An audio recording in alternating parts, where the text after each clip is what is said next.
Hello. Hello. ओम, घर में दुगो लोग आइल बाड़न, वो दोनों प्लम्बर बाड़े। आप बुलौले बानी का इनके वॉशरूम के नल ठीक करे खातिर? का बकवास कर ताड़ू?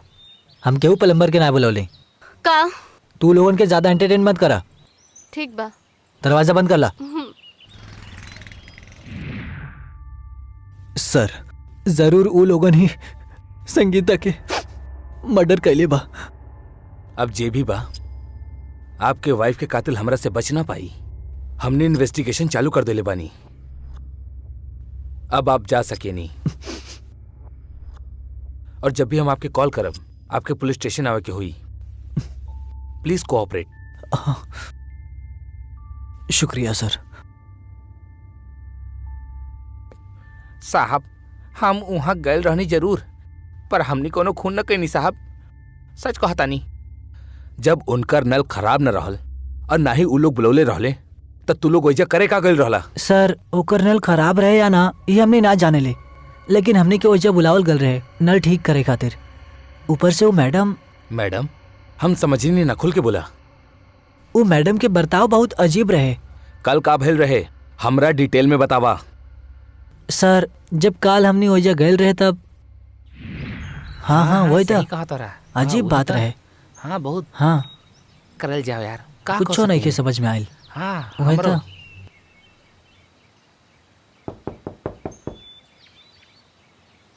खोली। जी कहीं? जी मैम, हमने प्लम्बर बनी। साहब बुलौले रहे वॉशरूम के नल ठीक करे खातिर। प्लम्बर? जी मैम। लेकिन हमने के वॉशरूम के नल तो बिल्कुल ठीक बा, खराब नहीं खे। एक मिनट। हाँ हाँ मैम। हेलो। ओम, घर में दुगो लोग आइल बाड़न, वो दोनों प्लम्बर बाड़े। आप बुलौले बानी का इनके वॉशरूम के नल ठीक करे खातिर? ना ना, बिल्कुल ना।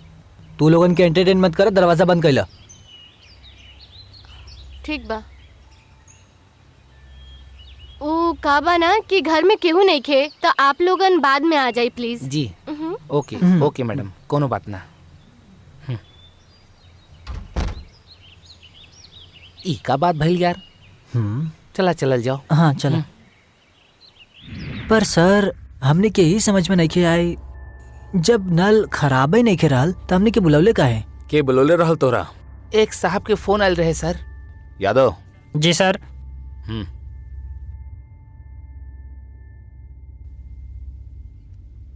जी यह रहल साहब। हाँ ये रहे। ये फोन कर ले रहल तोरा? जी सर। जी सर। हाँ। खैर, अब तू लोग जा सकेला, लेकिन इस शहर छोड़े के भूल मत करिहा। हम जब चाहे तोरा के बुला सकेनी एजा बयान दर्ज करे के खातिर। जी सर। जी जी जी साहब। जी जी ठीक बा। जी साहब चलता नहीं।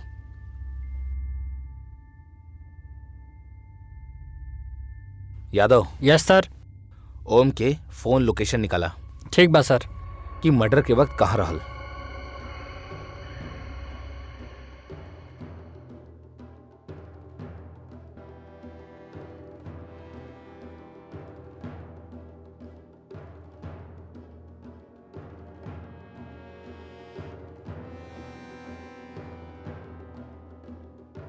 सर, संगीता के पोस्टमार्टम और फॉरेंसिक रिपोर्ट आ चुकल बा। सर, संगीता के मौत ओकर हाथ के नस कट जाए की वजह से और ज्यादा खून बहे की वजह से भइल बा। और सर, फॉरेंसिक रिपोर्ट के अनुसार जौरे चाकू से संगीता के हाथ के नस कटल बा, ऊपर केहू के भी उंगली के निशान नहीं है सर। यादव। जी सर। हमरा एगो बात समझ में ना आवता। अगर वो प्लम्बर संगीता के मर्डर कैले होती तो जाहिर से बात है संगीता अपना आप के बचावे खातिर स्ट्रगल कैले हुई। वो स्ट्रगल के दौरान ओकरा शरीर पे चोट भी आयल हुई। जी। लेकिन चौंकाए वाला बात ई बा कि ओकरा बॉडी पे एक भी खरोच के निशान नहीं थे। और वो प्लम्बर के संगीता से का दुश्मनी हो सकेला? अगर वो लूटपाट के हिसाब से संगीता के मर्डर करती तो घर में सब कुछ अस्त व्यस्त होखत। लेकिन ओम के घर पे कुछ अस्त व्यस्त नहीं थे। सर, हो सकेला संगीता के घर वाला कोनो गेम खेलत होखी। हो सकेला।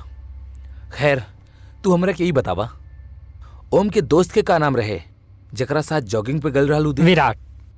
विराट। एगो काम करा, ओकरा पुलिस स्टेशन लेके आवा। जी सर। विराट, हमरा के ई बतावा, कल ओम के साथे तू जॉगिंग पे गल रहला? जी सर, हमेशा के तरह काल भी हम ओम के साथ जॉगिंग पे गल रहे। कौन टाइम से कौन टाइम तक ओम के साथ रहला तू? सर काल हम 7 से 8 के बीच ओम के साथ रहे, फिर हम घर आयल गल रहे, मम्मी के हॉस्पिटल लेके जाके रहे, पर ओम जॉगिंग करत रहे। जॉगिंग करत वक्त ओम के वाइफ के फोन आयल रहल ओकरा लगे? हाँ सर, आयल तो रहे, पर वो बहुत चिल्ला चिल्ला के बात करत रहे। का बात करत रहल? सर वो कहत रहे कि हम कोनो प्लम्बर के ना बुलौनी, तू दरवाजा बंद कैला। कल तोरा के कुछ अजीब सा लगल हो कि ओम के बिहेवियर में कोनो तरह के कोनो बात? सर ऐसन तो कुछो नहीं लागल। याद करा, कुछ भी तो अजीब सा लगल हुई, कुछ अजीब सा बात भइल हुई। हाँ सर, एक बात हमरा के थोड़ा सा अजीब लागल। सर काल हमरा के जॉगिंग पे ना जाके रहे, काहे कि हमरा के मम्मी के हॉस्पिटल लेके जाके रहे, पर हमरा के ओम बार बार फोन करके फोर्स करत रहे कि जॉगिंग पे चला थोड़ा देर खातिर।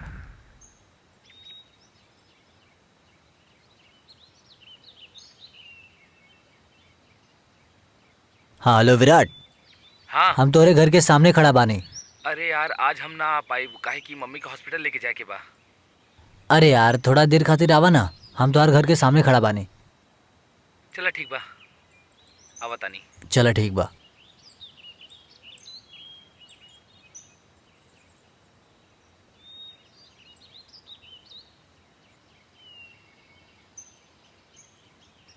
Good morning.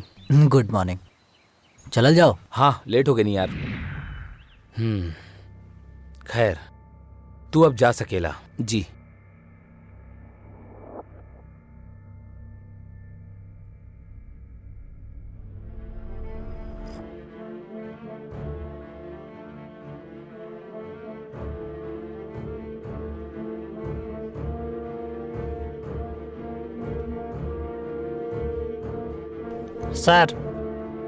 सर ओम के कॉल डिटेल्स आ चुकल बा। कॉल डिटेल्स में ऐसा कोनो नंबर नहीं है जेकरा पे हमने शक कर सकी। सर पोस्टमार्टम रिपोर्ट के अनुसार संगीता के मौत 8:30 से 9 के बीच भइल बा। और सर चौंकावे वाली बात ई बा कि जौना टाइम पे संगीता के मर्डर भइल बा, ऊ टाइम पे ओम के फोन के लोकेशन ओकर घर के ही रहल।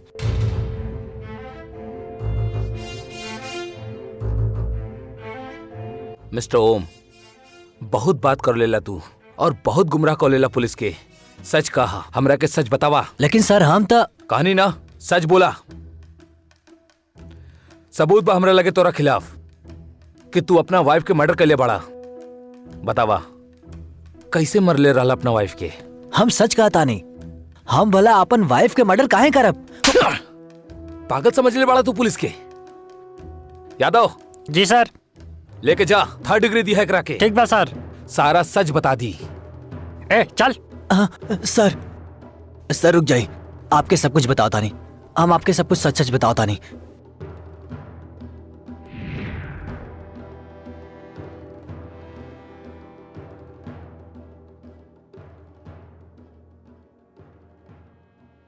का करत बानी आप यहाँ पे?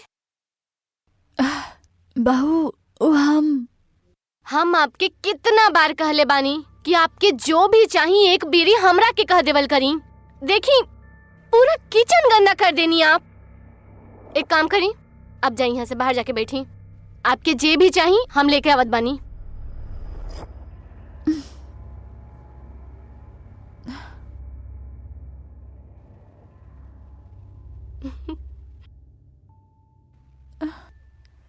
आजकल तो सब्जी कितना महंगा हो गई है, और वो भी फ्रेश नहीं खे। देखा, 50 रुपए में इतना ही सब्जी आयल बा। अरे एगो जमाना रहे जब 50 रुपए में पूरा मंडी आ जात रहे। अरे भाई, तू कौन जमाना की बात कर रहा बड़ू? छोड़ा ना। ई चाय के कप के रख ले बाई जा। ओ बहू, हम अब वहीं बस। अच्छा, तो आप रख ले बानी। चाय पी के कप किचन में ना रख सके नी? हम नौकरानी बानी का ये घर के, जे सुबह से शाम तक आप सबके सेवा करत रही? बहू ही कैसन बात कर रहल बाड़ू? अच्छा, अब हमरा के आपसे सीखे के पड़ी कि कैसे बात करल जाला। बस कर संगीता, यही तरीका बा तोहार मम्मी पापा से बात करे के? तो कैसे बात करी? हाँ, तू ही बतावा। संगीता, मम्मी और पापा हाँ हमार एक घर यही लोग के बारे। तो फिर हम के बानी? हाँ, तो हर मम्मी पापा बाड़े तो का इनका हम अपना सर पे बिठा के सुबह शाम घूमत फिरी? हाँ, काम के ना काज के, दुश्मन अनाज के।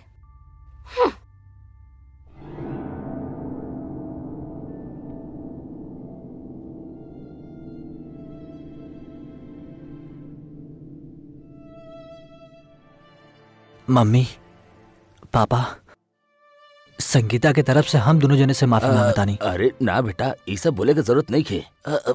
वो हमार बच्ची बा, छोटी बा, नादान बा, समझ जाई।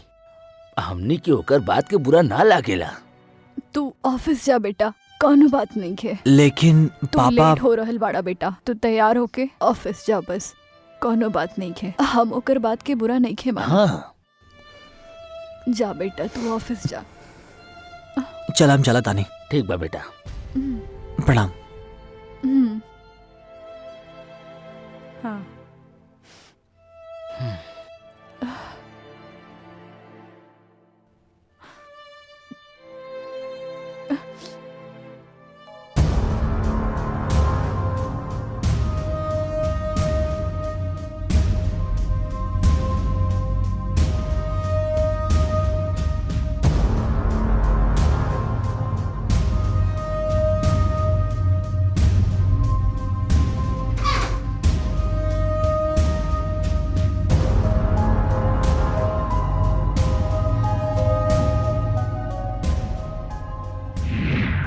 मिस्टर ओम,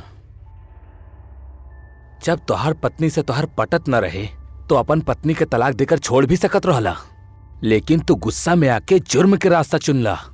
तू का समझता रहा? तू केहू के भी मर्डर करके साफ बच जाइबा और ऐसे तोहरा माँ बाप के खुशी मिली। अब सारा जिंदगी जेल में कटिया। यादव लेके जी जाए सर, करा के। ठीक बा सर। चल रे चल।